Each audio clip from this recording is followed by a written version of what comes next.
Okay, so we are back to the holding environment. Yeah, the holding environment, the inner holding environment, and the importance of setting that up. Some of you may recall uh, the holding environment. I want to review that for a moment. It comes from the metaphor. The metaphor for the holding environment comes from um, a therapist in the last century, Donald Winnicott, who really transformed um, the psychotherapy to a more relational model. Yeah?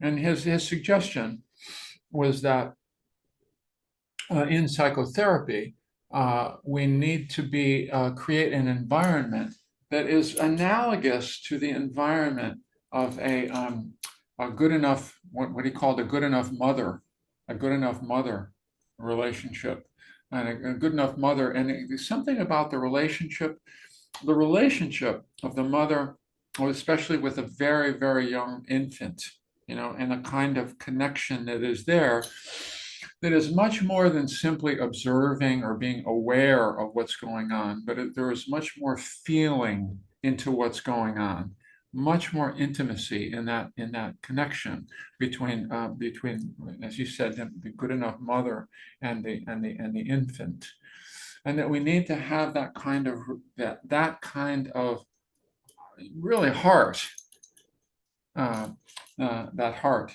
in the relationship. And in that way, we feel it's so irrelevant to the thing that may be, to some extent, missing, to a large extent, missing in most of our Western or current approaches to meditation. Is there heart? Is there enough heart? Is there kindness? You could say, are we being like a good enough mother or a good enough parent? Is there that warmth toward ourselves? Is that warmth in the atmosphere? Is there that tenderness? And is there that kind of acceptance and holding? And that's why we talk about holding more than simply observing. I know a lot of the instruction that I got in meditation was just to pay attention to what's going on. And of course, that's important. Of course, that's important.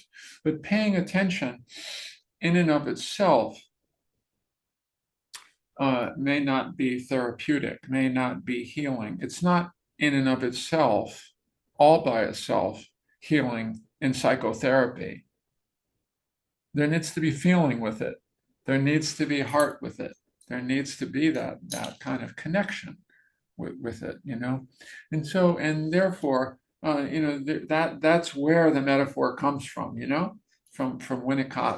Winnicott's notion of the holding environment. We bring that to meditation and say, hey, maybe that's also one of the missing links or one of the important prerequisites to developing a meaningful practice, a practice that has roots for us, that really starts to take off. And if we're not feeling into our experience, if we're not able to cultivate that kind of kindness toward ourselves, well, we just feel it's so core. It's so core. Yeah? It's so core. And it's not easy, you know? But a fussy baby isn't always easy either. Just ask any mother with a newborn infant. And so often when we close our eyes in meditation, there's a fussy baby in there. Yeah.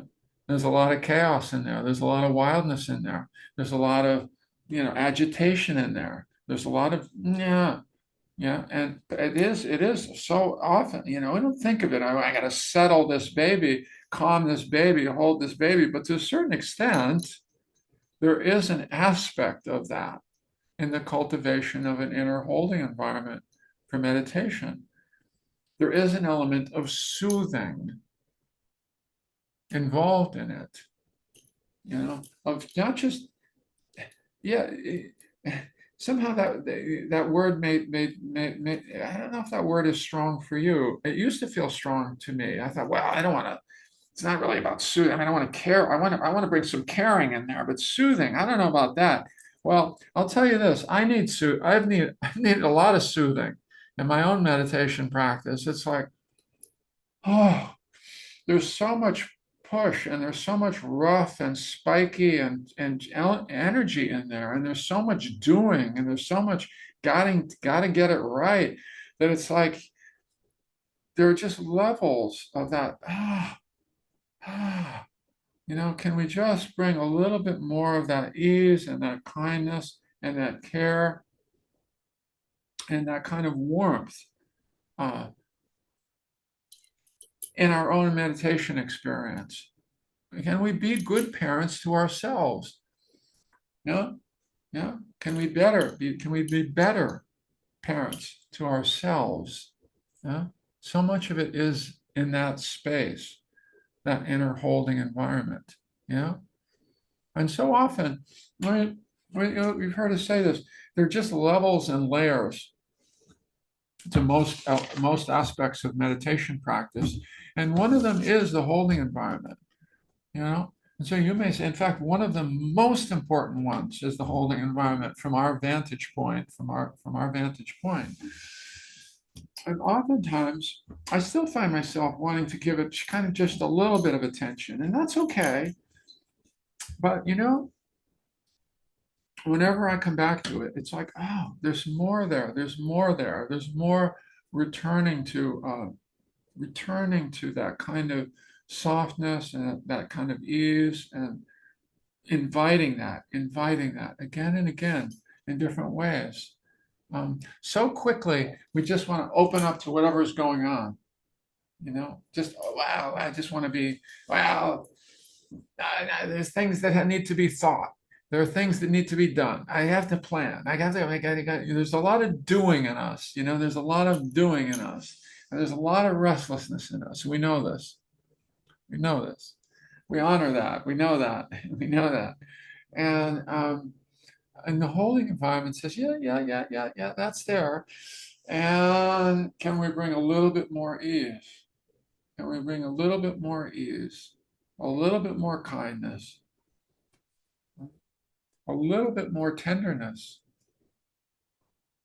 Ooh, that's a scary word. Tenderness? Can I bring tenderness to myself? Soothing. Ooh, yeah, but yeah, right? Can we do that? Can we do that? Don't we need a little bit more of that in this wild world that we live in the midst of it? Don't we need a little bit more of that? Hmm? Just in general, don't don't don't we need more of that? Don't more people need more of that? Yeah? Yeah, it's one of the great relatively unmet needs in the world, as our own ability to hold ourselves kindly more of the time, just more of the time, more of the time. Yeah. So we come back to this again and again. And it's not about avoiding the world, it's not about withdrawing from the world. It is about taking some time, though, taking some time to create an inner environment, a welcoming and warming internal environment, yeah, that we can then bring to some extent, the portable holding environment that Susan talks about. And we then bring that a little bit more out into this world on fire. It isn't to get away from it, but it is to calm some of the wild energies, but right, calm some of the wildness, some of the agitation. Yeah, yeah. And, and so we come back to it again and again with all of you, and we come back to it ourselves again and again and again, and invite you to strengthen that inner and hold environment, to not turn away from it too quickly, to not open up into the wildness of what we might need to open up to too quickly before we've settled just a little, calmed just a little. Yeah. Hmm.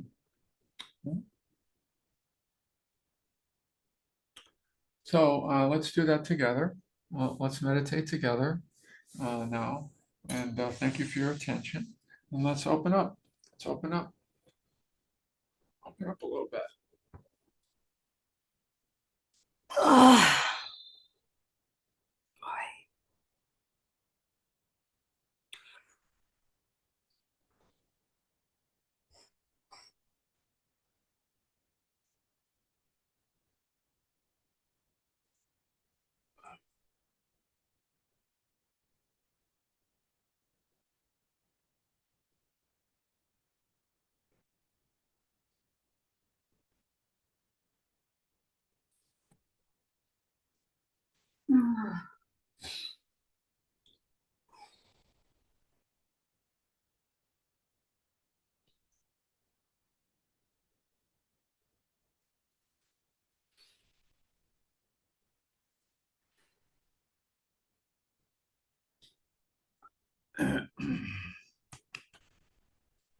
Whatever needs attention.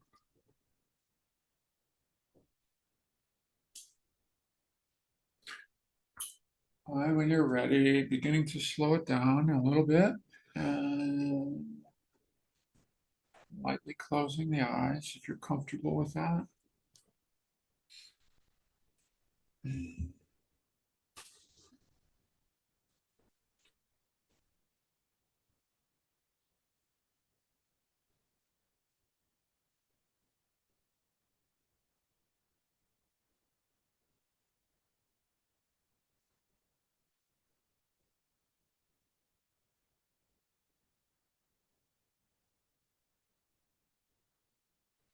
And coming to the breath of life.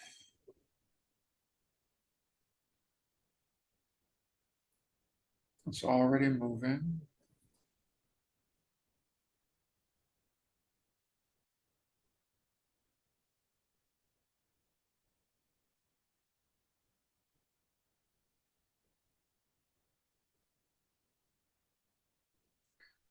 And forming that intention, however you do that, to orient towards settling,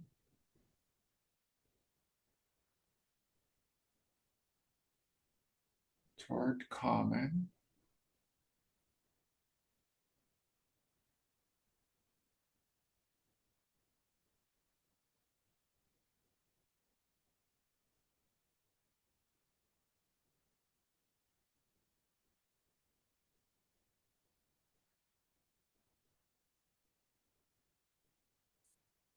Maybe even towards soothing.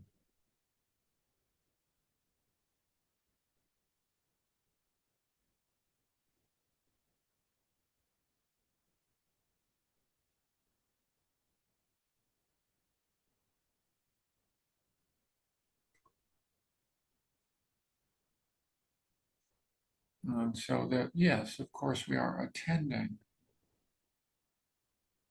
to our experience, to our breath, and to this process of settling, but in a caring way.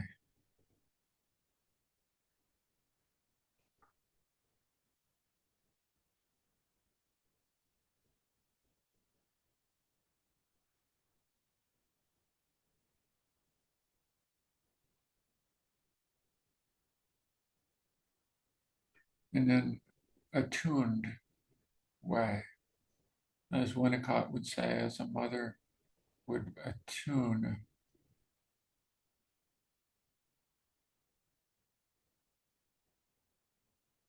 to her child.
And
then each time the mind wanders away, and you notice that,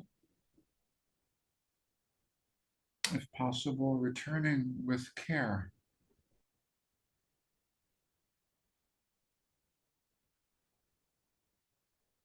with care.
And softening, softening,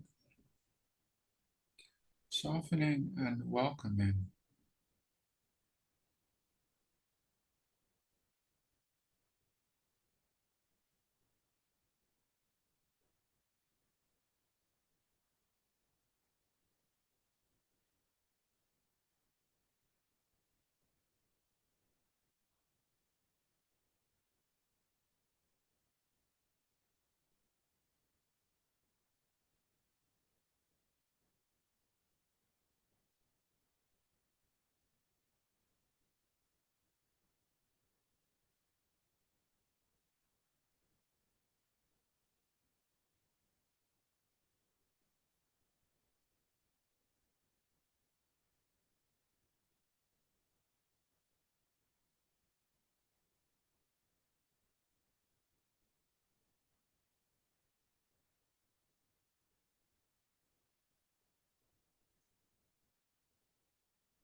in the last few minutes of the meditation. Maybe settling back a little bit more.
right, everyone, I'm going to stop the recording.